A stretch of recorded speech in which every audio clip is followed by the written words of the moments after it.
આમોદમાં પતંગની દોરીથી રાષ્ટ્રીય પક્ષી મોર ઇજાગ્રસ્ત બન્યો હતો, જેની સામાજિક વનીકરણ રેન્જ આમોદ કચેરીને જાણ કરવામાં આવતા વન વિભાગની ટીમે તેનું રેસ્ક્યુ કર્યું હતું। ઇજાગ્રસ્ત મોરને રેન્જ કચેરીએ લાવી સારવાર આપ્યા બાદ તેને નૈસર્ગિક વાતાવરણમાં મુક્ત કરવામાં આવ્યો હતો।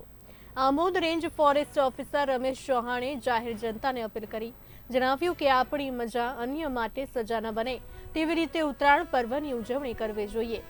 કોઈ અબોલ પક્ષી ઇજાગ્રસ્ત હાલતમાં દેખાય તો તેને આમોદ રેન્જ કચેરી લાવી સારવાર આપવા માટે અપીલ કરી હતી।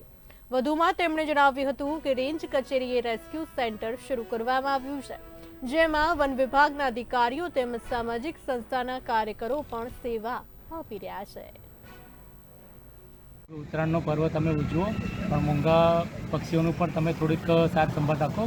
કોઈ પણ તમારા આજુબાજુના એરિયામાં કોઈ પક્ષી તમને ઘાયલ અવસ્થામાં મળે તો અત્યારની આમોદ રેન્જ કચેરીનો એનજીઓનો તમે સંપર્ક કરી અને કોઈનો જીવ બચાવીએ એ તમે એક માનવતાના રીતે એક પરમ ધર્મ છે। અને બીજું, તમે તહેવારના સાથે સાથે પણ થોડુંક પક્ષીઓને સાંજના 6 વાગ્યા પછી પતંગ ચગાવવાનું થોડુંક જો મર્યાદામાં રાખશો તો કોઈ પણ પક્ષીને તેઓના બિચારામાં બચાવોથી આપણે દૂર નહીં થાય અને મૃત્યુ પામશે, એવું આપણે આપણા હાથેથી કોઈનું નુકસાન ન થાય એવી મારી નમ્ર વિનંતી છે।